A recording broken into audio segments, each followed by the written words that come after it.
सच के साथ। नमस्कार, सिटी वाराणसी लाइव में आप सभी का स्वागत है। मैं हूं अमित मिश्रा। आइए देखते हैं आज की ताजा खबरें। अतिक्रमण हटाओ अभियान के विरोध में ठेला पटरी व्यापारियों का अनोखा प्रदर्शन। परिवार सहित हाथों में पीएम की तस्वीर लेकर मांगी भीख। वाराणसी में विद्यार्थियों के खिलाफ लगातार हो रही हिंसक घटनाओं को लेकर समाजवादी छात्र सभा के लोगों ने जिला मुख्यालय पर दिया धरना। शराब ठेका खोलने के विरोध में घसियारी टोला की महिलाओं का प्रधानमंत्री के संसदीय कार्यालय पर प्रदर्शन। और नखीसा महाराज जी की जयंती पर सुहेलदेव भारतीय समाज पार्टी का शक्ति प्रदर्शन। और अब समाचार विस्तार से। घसियारी टोला दुर्गाकुंड में शराब ठेका खोले जाने के विरोध में महिलाओं ने प्रधानमंत्री कार्यालय पर जोरदार प्रदर्शन किया। वाराणसी के दुर्गाकुंड क्षेत्र स्थित घसियारी टोला में शराब ठेका खोले जाने के विरोध में शुक्रवार को स्थानीय महिलाओं ने पीएमओ कार्यालय पर जोरदार प्रदर्शन किया। सैकड़ों की संख्या में महिलाएं सड़क पर उतर आईं और ठेका खोले जाने के खिलाफ नारेबाजी करने लगी। महिलाओं का कहना है कि इस इलाके में धार्मिक स्थल अधिक हैं, बच्चों का आवागमन बना रहता है। ऐसे में शराब ठेका खुलना सामाजिक और सांस्कृतिक मूल्यों के खिलाफ है। प्रदर्शन की सूचना मिलते ही पुलिस प्रशासन हरकत में आया और चितईपुर थाना, भिलुपुर थाना के नेतृत्व में भारी संख्या में पुलिस बल मौके पर पहुंचा। पुलिस ने महिलाओं को समझाने बुझाने की कोशिश की, लेकिन महिलाएं अपने फैसले पर अड़ी रहीं और ठेका न खोलने की मांग पर अटल रहीं। महिलाओं ने कहा, आसपास घर, स्कूल, मंदिर सब हैं। उन्होंने बताया कि पहले यह ठेका किसी धार्मिक धाम क्षेत्र में खोला गया था, जहां स्थानीय लोगों के विरोध के चलते उसे बंद करना पड़ा। अब प्रशासन इसे घसियारी टोला में स्थानांतरित कर खुलवाना चाहता है, जो न सिर्फ अनुचित है बल्कि इससे एक क्षेत्र की शांति व्यवस्था भी भंग हो सकती है। यहाँ दारू का ठेका खुला है। यह पहले कबीर नगर खुला था, वहाँ से लोग बंद हुआ था, वहाँ से आकर यहाँ लोग जबरदस्ती खुलवाए। यहाँ का प्रशासन सब मिली भगत है, सब कोई मिल के बैठ के वहाँ पर खुलवा रहे हैं। हम लोग के हुआ दारू पी लौट रहे हैं, लोगन गाड़ी का लोग सभासद जो है सपोर्ट कर रहे हैं आप लोग।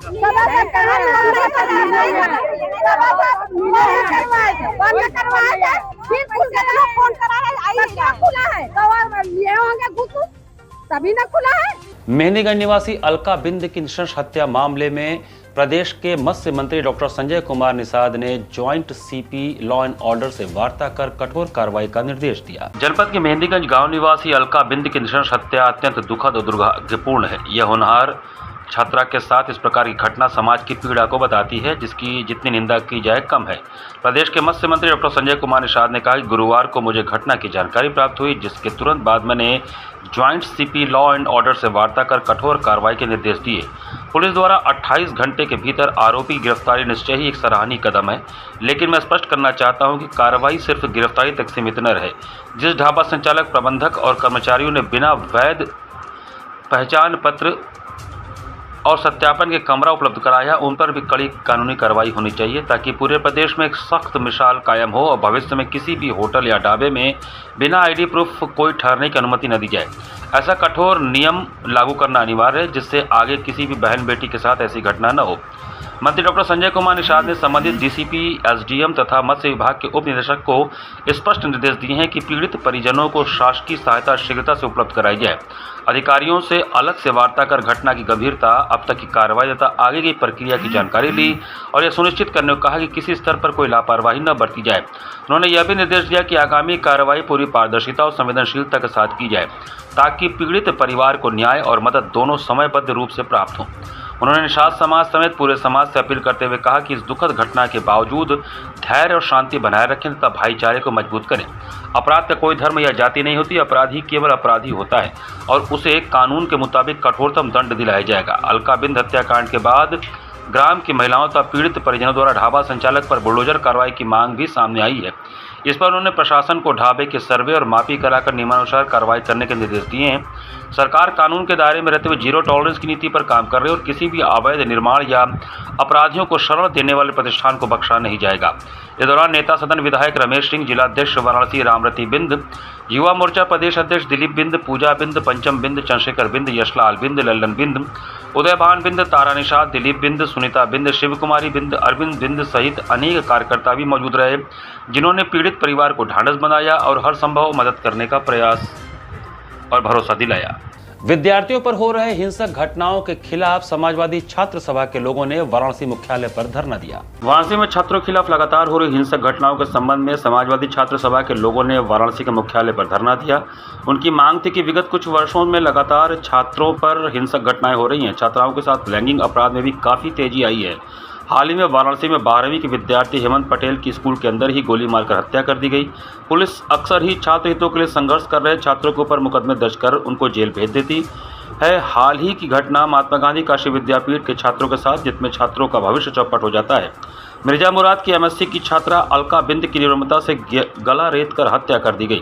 पुलिस प्रशासन द्वारा छात्रों के साथ अपराधियों जैसा व्यवहार किया जाना निंदनीय है। मार्च 2025 में 2 छात्र समूहों के बीच झड़प के बाद पुलिस ने 3 छात्रों को हिरासत में लिया और उनके साथ पुलिस चौकी संकट मोचन में मारपीट किया। छात्र छात्राओं के लिए यह समय काफ़ी चुनौतियों भरा हुआ है।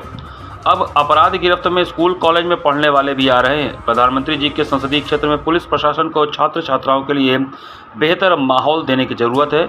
यह घटनाएं न केवल छात्रों की शारीरिक और मानसिक सुरक्षा को खतरे में डाल रही हैं, बल्कि उनके शैक्षिक विकास और भविष्य को भी प्रभावित कर रही हैं। याद रहा कि लगातार जो छात्रों और छात्राओं के साथ पीड़न हो रहा है, जो लगातार अभी एक राजा तालाब में एक लड़की का गला रेत के फेंक दिया गया।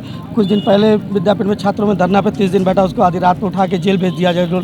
लोकतांत्रिक तरीके से अपने हक की मांग करते हुए छात्रों को जेल भेज दिया जा रहा है। अगर छात्र कोई कार्रवाई के लिए पुलिस प्रशासन के पास जाते हैं, छात्र 2 गुटों में लड़ाई हो जाता है, उसको लगातार पुलिस चौकी लड़ा के मारा जाता है, उसको किया जाता है। बेरोजगारी चरम सीमा पे है। इस तरह छात्रों को बेरोजगारी चरम सीमा पे, इस तरह लगातार छात्रों के साथ बेन्याय होने के लिए हम लोग SSP साहब को ज्ञापन दिए हैं और छात्रों के हित में, छात्रों के हक में हम लोग मांग करते हैं और उनको अच्छी उनकी शुभकामनाएं।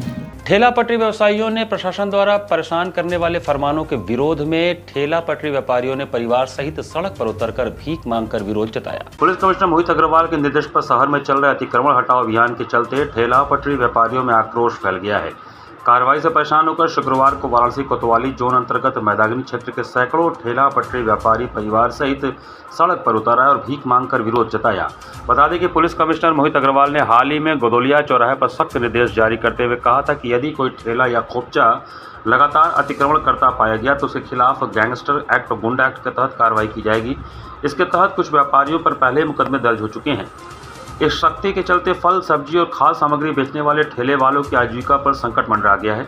मैदानी क्षेत्र के ठेला पटरी यूनियन अध्यक्ष राजू शर्मा ने बताया कि जब ठेला लगाना भी अपराध हो गया है और गैंगस्टर एक्ट का डर दिखाया जा रहा है तो हमारे पास भीख मांगने के अलावा कोई विकल्प नहीं बचा। आज अपने पूरे परिवार के साथ मंदिरों, गलियों, सड़कों पर घूम घूम कर भीख मांग रहे हैं। उन्होंने कहा कि प्रधानमंत्री नरेंद्र मोदी द्वारा दिए गए 20,000 से 50,000 के स्ट्रीट वेंडर लोन अब कैसे चुकाएंगे, ये समझ नहीं आ रहा। विरोध स्वरूप कई व्यापारियों ने PM मोदी और CM योगी आदित्यनाथ की तस्वीर लेकर भीख मांगी। लेकिन वाराणसी के कमिश्नर मोहित अग्रवाल जी का कहना है कि मैं तुम लोग को रोड पे ठेला पटरी नहीं लगाने देंगे। तो आज हम लोग ने 1 हफ्ता से अपनी दुकान बंद की है। हम लोग किराए पे रहते हैं, हम लोग का परिवार कैसे चलेगी, इसलिए आज हम लोग ने परिवार सहित रोड पे घूम घूम कर भीख मांग रहे हैं। और हम देश के प्रधानमंत्री जी योगी जी का फोटो इसलिए लेके चल रहे हैं कि काशी में देखते हैं कि मंदिर पे कोई भी गरीब वर्ग के लोग अगर भीख मांगते हैं तो देवी देवता का फोटो लेके चलते हैं। तो हमारे देश के यशस्वी प्रधानमंत्री और राज्य के मुख्यमंत्री हमारे लिए देवता है, इसलिए मैंने उनका फोटो लेकर आज गली गली रोड पे घूम के भीख मांग रहे हैं। बंजारा समाज के पूज्य संत नक्खी साहब महाराज जी की जयंती सुहेलदेव भारतीय समाज पार्टी द्वारा भव्य रूप से मनाई गई। बंजारा समाज के पूज्य संत नक्खी महाराज जी की जयंती के अवसर पर सुहेलदेव भारतीय समाज पार्टी कार्यकर्ताओं ने वाराणसी में भव्य कार्यक्रम का आयोजन किया। कार्यक्रम में समाज के सैकड़ों लोगों ने भाग लिया और पारंपरिक वेशभूषा में श्रद्धांजलि अर्पित किया। कार्यक्रम में पार्टी पदाधिकारियों और वरिष्ठ नेताओं ने नक्खी साहब महाराज के जीवन और संघर्ष को याद करते हुए कहा कि वे सामाजिक एकता, आत्मबल और सम्मान के प्रतीक हैं। इस दौरान सांस्कृतिक प्रस्तुतियां भी आयोजित की गई, जिनमें युवाओं की सक्रिय भागीदारी देखी गई। कार्यक्रम के दौरान कार्यकर्ताओं ने घोषणा की कि पार्टी आने वाले ग्राम पंचायत चुनावों में मजबूती के साथ मैदान में उतरेगी। पार्टी का उद्देश्य केवल चुनाव लड़ना नहीं, बल्कि समाज के वंचित पिछड़े वर्गों को नेतृत्व प्रदान करना है। कार्यकर्ताओं ने कहा कि राष्ट्रीय अध्यक्ष ओम प्रकाश राजभर के नेतृत्व में समाज के अंतिम पायदान पर खड़े व्यक्ति को न्याय दिलाना ही पार्टी की प्राथमिकता है। कार्यक्रम में मौजूद एक कार्यकर्ता ने केंद्र और बिहार की राजनीति को लेकर बड़ा बयान देते हुए कहा कि अगर ओम प्रकाश राजभर नहीं चाहेंगे तो बीजेपी कभी आगे नहीं बढ़ सकती।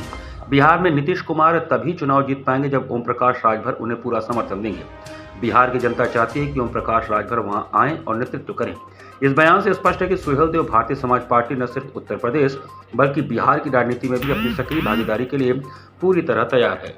ये विडम्बना है हम लोगों के साथ, जो आपने सवाल उठा दिया। आज अखिलेश जी जब जाते हैं तो उनको कोई नहीं कहता, बीजेपी जाती है तो कोई नहीं कहता, मायावती जाती हैं तो उनको कोई नहीं कहता, लेकिन सुहेलदेव भारतीय समाज पार्टी अगर कहीं जाती है तो उसको सब कहता है। ये जनता सब लोग जानते हैं कि नेताजी गरीबों के हक के लिए जो भी कदम उठाएंगे वो सही होगा और एक एक कार्यकर्ता उनके साथ कंधे से कंधा मिला करके सुहेलदेव भारतीय समाज पार्टी की कारवां को आगे बढ़ाएगा।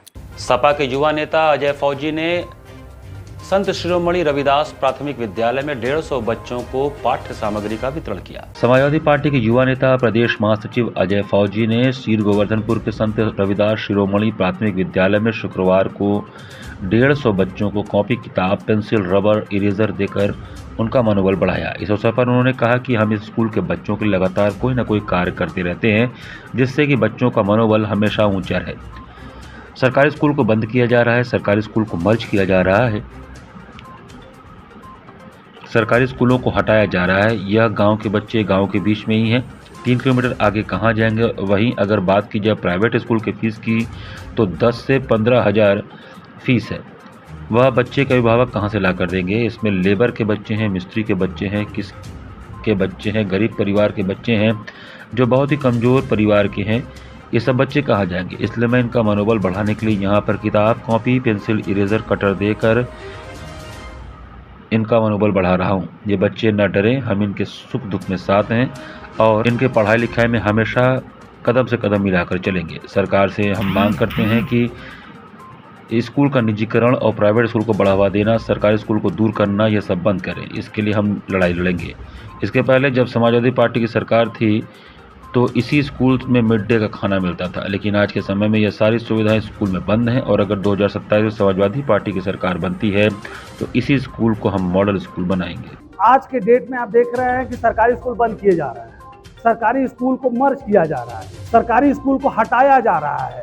ये गांव के बच्चे गांव के बीच में हैं, ये यहाँ से 3 किलोमीटर कहाँ जाएंगे। 40,000 रुपया महीना, 30,000, 20,000 देने के लिए इनके पास फीस तो है नहीं परिवार के पास कि इसमें लेबर के लड़के हैं, मिस्त्री के बच्चे हैं, किसान के बच्चे हैं, गरीब परिवार के बच्चे हैं, जो बहुत ही कमजोर परिवार के बच्चे हैं, ये कहाँ जाएंगे। तो मेरा इसलिए मैं इनका मनोबल बढ़ाने के लिए कॉपी, किताब, पेंसिल दे के इनका मैं मनोबल बढ़ा रहा हूँ कि ये मत डरे कि नहीं हम इनके साथ नहीं रहेंगे। हम इनके साथ हैं और इनके सुख दुख में, पढ़ाई लिखाई में हम इनके लिए हमेशा खड़े रहेंगे और सरकार से मांग करेंगे, सरकार से लड़ेंगे कि ये जो स्कूल का निजीकरण, प्राइवेट वालों को बढ़ावा देना और सरकारी स्कूल को दूर करना, इसको बंद करे। इसके लिए लड़ाई हम लड़ेंगे। यहाँ पर वक्त चला छोटे से ब्रेक का। बने रहिए सिटी वाराणसी लाइव के साथ। वाराणसी लाइव, सच के साथ। Facilities of Navneeta Kuvar Public School: quality education, well qualified faculty, dance, vocal, instrumental music,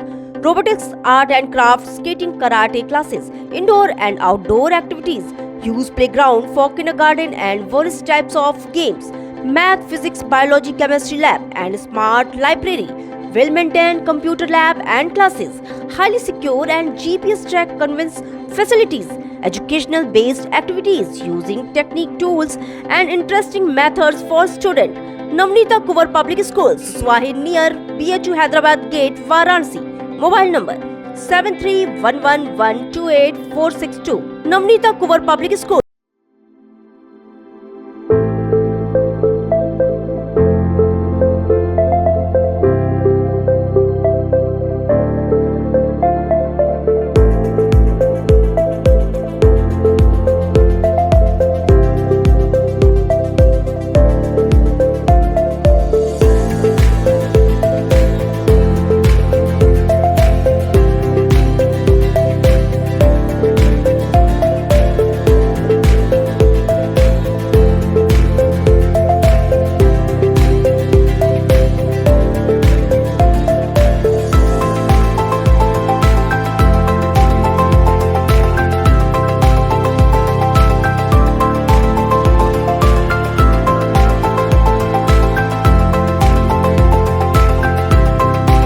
Swami Harsivanand public school.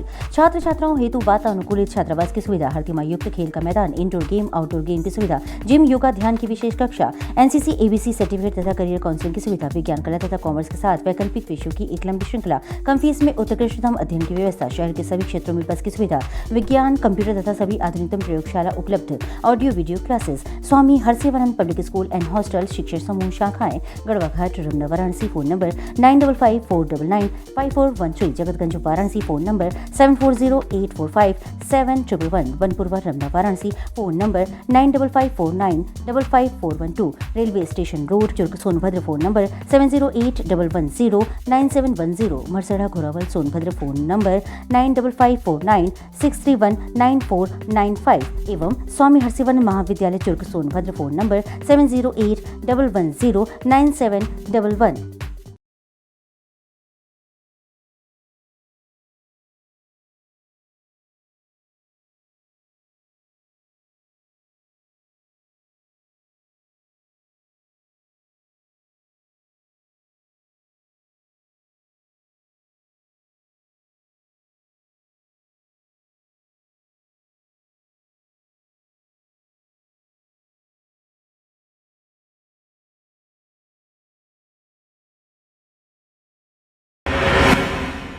I am a student of Jeevandeep Mahavidyalaya. I am proud of Mahavidyalaya for excellent faculty, best support and best infrastructure and best place. I am a student of Jeevandeep Mahavidyalaya. I am proud of Mahavidyalaya for excellent faculty, best support and best infrastructure and best place. I am a student of Jeevandeep Mahavidyalaya. I am proud of Mahavidyalaya for excellent faculty, best support and best infrastructure and best place. Varanasi live, सच के साथ। ब्रेक के बाद आपका स्वागत है। Rotary club of Varanasi north ने हरित काशी योजना का शुभारंभ किया। विश्व की प्राचीनतम नगरी काशी को एक बार पुनः हरित करने हेतु rotary club of Varanasi north एक महत्वाकांक्षी योजना हरित काशी हेतु पहल कर रहा है। इस क्रम में शुक्रवार को सनबीम वरुणा एवं संत अतुलानंद स्कूल कोयराजपुर से इस योजना पर प्रकाश डालने हेतु क्लब के सदस्यों द्वारा प्रातःकाल स्कूल भ्रमण किया गया। सर्वप्रथम रोटेरियन सतीश जैन द्वारा रोटरी क्लब के बारे में विस्तार पूर्वक प्रकाश डाला गया। इसके साथ ही उन्होंने पर्यावरण के विषय पर भी छात्रों को जागरूक किया। क्लब के अध्यक्ष रोटेरियन रुचि भार्गव द्वारा इस विषय पर विस्तार पूर्वक छात्रों में अध्यापकों के साथ पौधारोपण के साथ साथ इसे सुरक्षित करने की आवश्यकता पर प्रकाश डाला गया। इसके अंतर्गत क्लब के वेबसाइट पर पौधारोपण के पश्चात प्रति 3 महीने पर पौधे के साथ फोटो अपलोड करने के बारे में बताया। 3 बार पौधे की फोटो अपलोड होने पर उन्हें rotary club of Varanasi north rotary international द्वारा प्रमाण पत्र दिया जाएगा, जो कि छात्रों को उनके भविष्य निर्माण में योगदान देगा। इस कार्यक्रम में स्कूल के प्रिंसिपल एवं अध्यापकों की सहभागिता अत्यंत महत्वपूर्ण रही। इस क्रम में संत अतुलानंद के प्रबंधक राहुल सिंह एवं प्रिंसिपल डॉक्टर नीलम सिंह द्वारा करीब 2000 पौधों का रोपण तथा उनको सुरक्षित एवं संरक्षित करने का आश्वासन दिया गया। छात्रों एवं अध्यापकों को स्कूल के अतिरिक्त अन्य स्थानों पर भी पौधारोपण हेतु जागृत किया गया।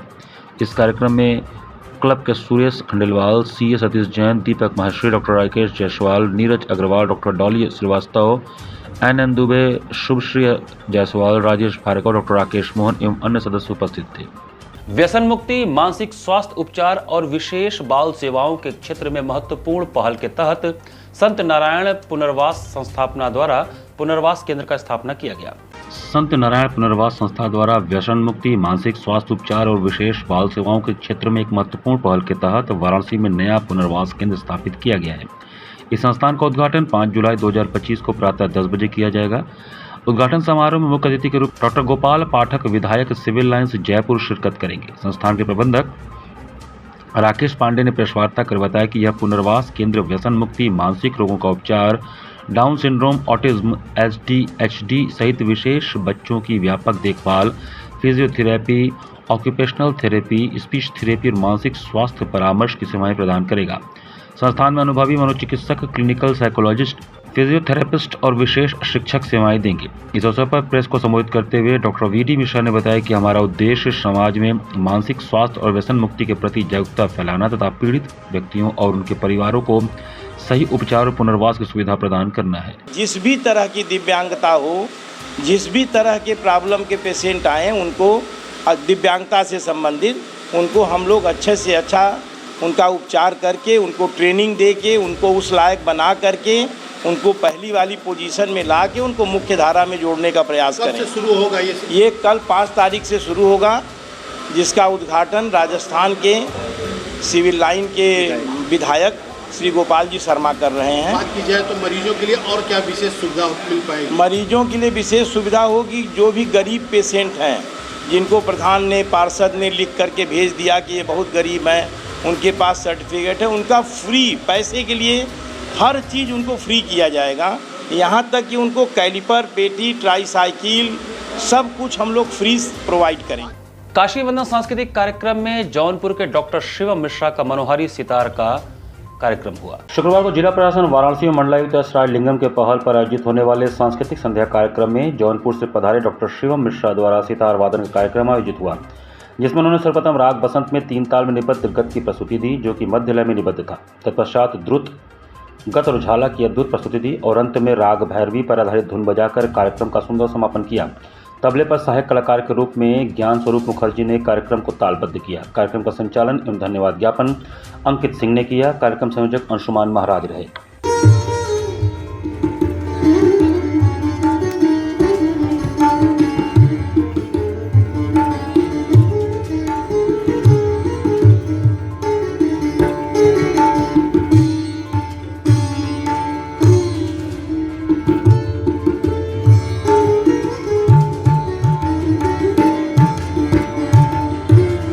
घाट संध्या कार्यक्रम में अतिथि चटर्जी ने अपने गायन से दर्शकों का मन मोह लिया।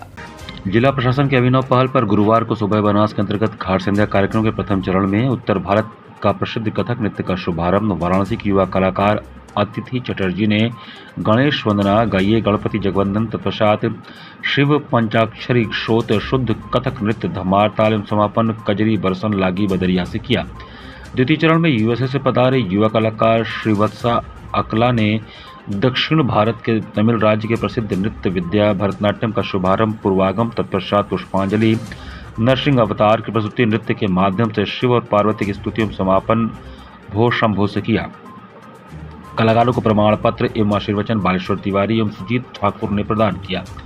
कार्यक्रम का संयोजन सुबह बनास सचिव संस्थापक डॉक्टर रत्नेश वर्मा ने किया।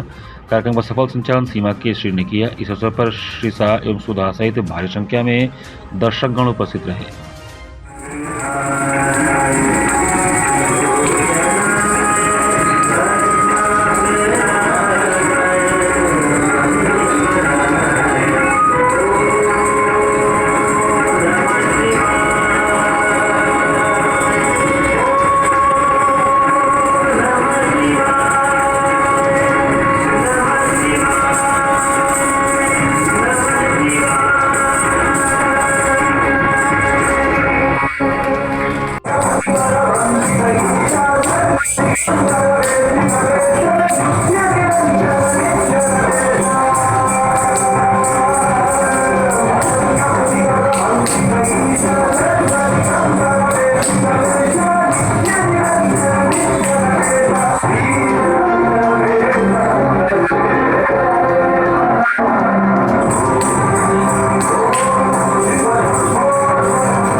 श्री काशी विश्वनाथ धाम में आयोजित 4 दिवसीय कला उत्सव के दूसरे दिन गुरुवार को कर्नाटक संगीत गायक के भरत सुंदर के भावपूर्ण गायकी ने दर्शकों को मंत्रमुग्ध कर दिया। श्री काशी विश्वनाथ धाम स्थित श्रीवाचनम मंच पर आयोजित 4 दिवसीय कला उत्सव के दूसरे दिन गुरुवार को शास्त्रीय संगीत प्रेमियों को एक अत्यंत ही मनमोहक संगीतमय संध्या का अनुभव प्राप्त हुआ। कार्यक्रम में प्रसिद्ध कर्नाटकी संगीत गायक के भरत सुंदर ने अपनी सशक्त और भावपूर्ण गायकी से सभी दर्शकों को मंत्रमुग्ध कर दिया। उन्होंने रागों की अद्भुत प्रस्तुतियों के माध्यम से न केवल संगीत की गहराई को उकेरा बल्कि मंच पर एक आध्यात्मिक वातावरण भी रच दिया। के भरत सुंदर की प्रस्तुति में पारंपरिक कर्नाटकीय संगीत की शुद्धता और युवा ऊर्जा का अनोखा संगम देखने को मिला। दर्शकों ने तालियों की गड़गड़ाहट से उनकी सराहना की और संगीत में मंत्रमुग्ध हो जाने जैसा अनुभव किया। कला उत्सव का उद्देश्य भारतीय शास्त्रीय कला की परंपरा को जनमानस से जोड़ना है और यह आयोजन इसी दिशा में एक सफल कदम साबित हो रहा है।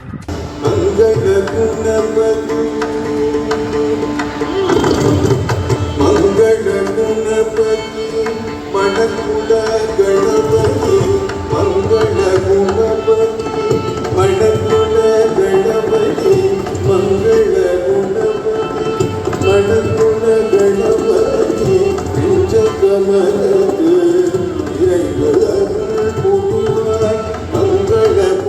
शिवाला घाट पर अवध स्पोर्टिंग क्लब द्वारा आयोजित कैनवस बॉल क्रिकेट टूर्नामेंट के फाइनल में अवध स्पोर्टिंग क्लब ने चैंपियनशिप जीता।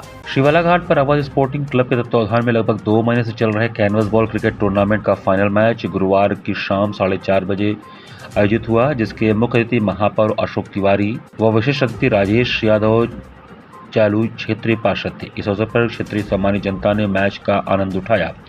मैच के संयोजक प्रमोद मांझी ने बताया कि यह कार्यक्रम पिछले 25 सालों से निरंतर चल रहा है, जिसमें इस बार 56 टीमों ने भाग लिया था और फाइनल में बाबा स्पोर्टिंग क्लब और अवध स्पोर्टिंग क्लब पहुंची, जिसमें अवध स्पोर्टिंग क्लब ने 8 ओवर में 51 रन बनाए, वहीं बाबा स्पोर्टिंग क्लब 39 रन पर ऑल आउट हो गई, जिससे अवध स्पोर्टिंग क्लब ने 12 रन से जीत हासिल किया। इस खेल का आयोजन करने का मुख्य उद्देश्य खेल को बढ़ावा देना है और यहाँ की जनता इस मैच का आनंद उठाती है। इस मैच में मां गंगा निषाद राज सेवा न्यास द्वारा इसको कराया जाता है, जिसमें प्रमोद मांझी, दिलीप साहनी, रंजीत साहनी, संजय साहनी, सोनू लाल, विष्णु साहनी, राजकुमार साहनी, तुषार साहनी, गोकुल साहनी आदि का विशेष योगदान रहा। पूरे हिंदुस्तान में घाट किनारे क्रिकेट का पहला आयोजन है, जो कि लगातार 20 सालों से हो रहा है। मैं इसकी पूरी संस्था की कमेटी को, इसके अध्यक्ष को, उनकी पूरी टीम को बधाई देना चाहता हूं कि परंपराओं को लगातार दिन प्रतिदिन एक नई दिशा दे रहे हैं और पूरे देश से यहाँ खिलाड़ी खेलने आ रहे हैं। और हमें लगता है जितना उत्साह आप यहाँ देखे होंगे लोगों में, वो कहीं केवल काशी में मिलेगा और कहीं नहीं मिलेगा। लोगों का मनोरंजन करना हमारा उद्देश्य था और क्रिकेट को बढ़ावा देना अपना एक सोच था, जिसके लिए आयोजन किया गया है। आजकल युवाएं क्रिकेट से, खेल से, सारी चीज़ों से दूर हैं, क्या कहेंगे? इन सारी चीज़ों से अगर लोग दूर है तो उसका सिर्फ और सिर्फ कारण मोबाइल फ़ोन है। अगर मोबाइल फ़ोन नहीं होता तो लोग अपने अपने काम में व्यस्त रहते और ये मनोरंजन वाला काम करते रहते। उनका सारा मनोरंजन आज मोबाइल में स्थापित हो जाने की वजह से सारे लोग मोबाइल में व्यस्त हैं और लोग न तो अपने शरीर को कायदे से देख पा रहे हैं, सिर्फ और सिर्फ आंखें खराब कर रहे हैं और मोबाइल ही एक ऐसा कारण है जिसकी वजह से लोग। इसी के साथ सिटी वाराणसी लाइव का ये संस्करण वहीं समाप्त करते हैं। मुझे दीजिए आज्ञा, नमस्कार।